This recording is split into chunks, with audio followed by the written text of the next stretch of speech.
Once upon a time, in the small, vaguely Midwestern town of Fox Jumps, four people converged.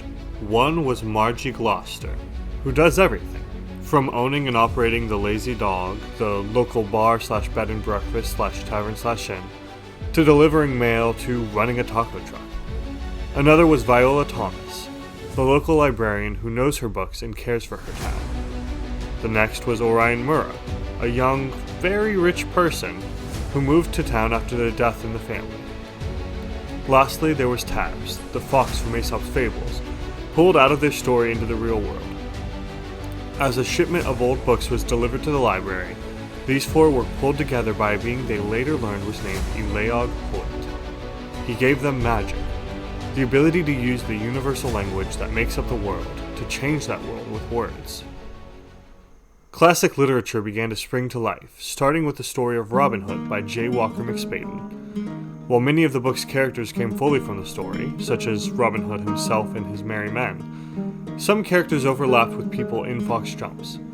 John Noble, the local real estate magnate, took the role of Prince John.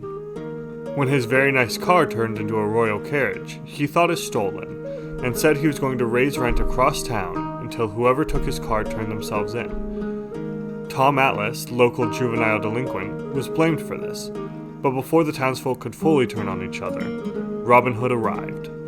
The speaker stopped him and John Noble from getting into too much trouble, using magic that the people around them seemed to forget about or glaze over as soon as the moment passed. The speakers learned that buildings around town were transforming into storybook counterparts, such as the Lazy Dog becoming a medieval tavern. Realizing they needed to act, the speakers brought Robin Hood to the library and learned he had a special copy of the book he was from, one that thrummed with magical energy.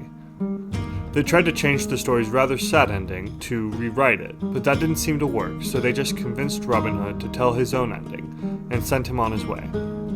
As he left, he was attacked by the Sheriff of Nottingham, leading to an all-out battle in the street that resulted in Margie and Orion both being stabbed.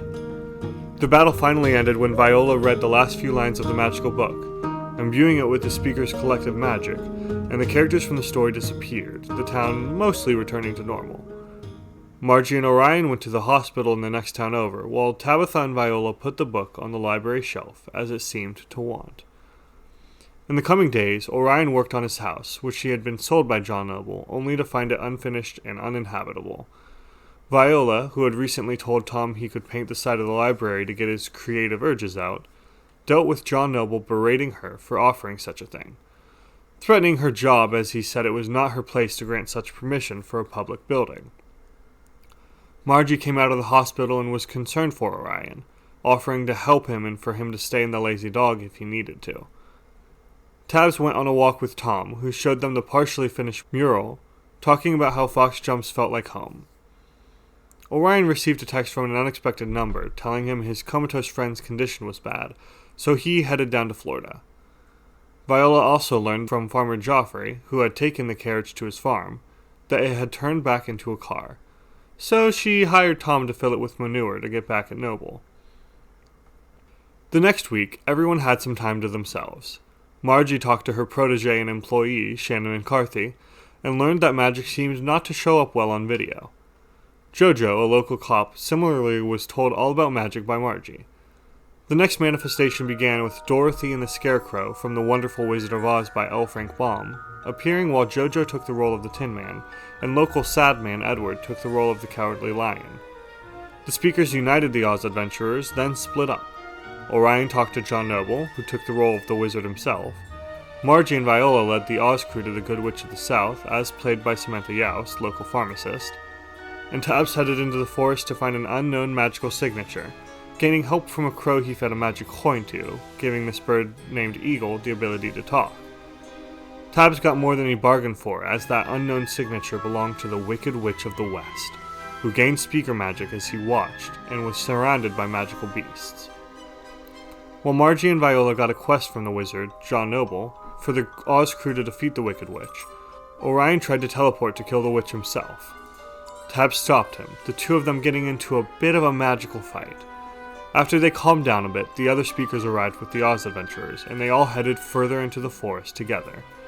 They faced trials and tribulations on their way to face the witch, sustaining injuries but showing their heart, their brains, and their courage.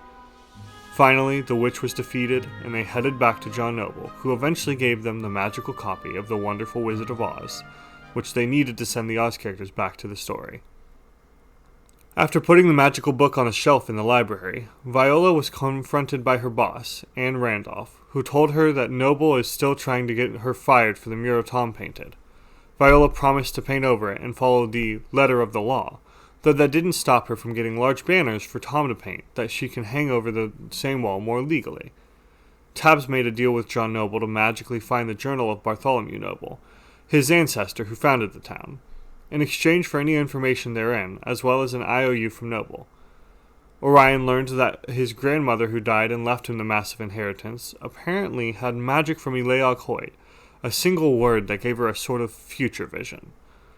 Margie prepared for the town's 150-year celebration, meeting Jojo's son Benny and learning that Annabella, the postal worker who delivered the original shipment of books when the Speakers got their magic, hasn't been seen since. The Speakers reunited to search for Annabella. When they investigated her home, they found a copy of a collection of Aesop's fables, which they were immediately sucked into.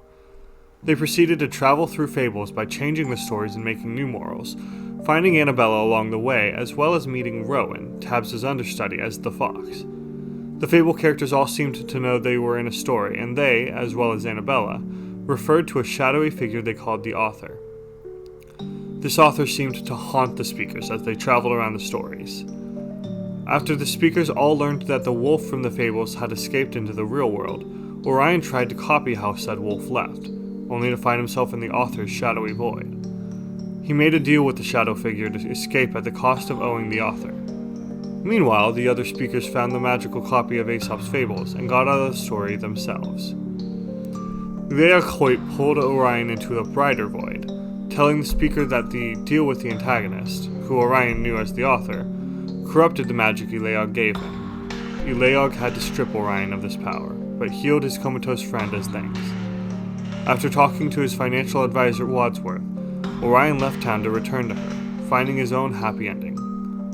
Back in Fox Jumps, the remaining Speakers found that 2 days had passed while they were in the fables, and the wolf had channeled the wolf in sheep's clothing, transforming into each of them and ruining their reputations and relationships by insulting and hurting their friends and loved ones.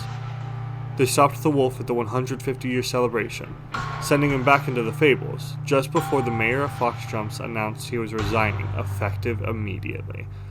John Noble announced his candidacy, so Margie did as well, being joined by Tom as her deputy mayor nominee.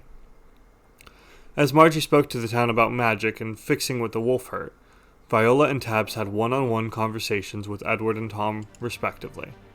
Viola apologized to Edward for getting him caught up in magic, and urged the man to seek mental health help. Tabbs asked Tom out on a date. With the mayoral race just beginning and the state of the town in flux, we find our 3 Speakers ready to tell their stories.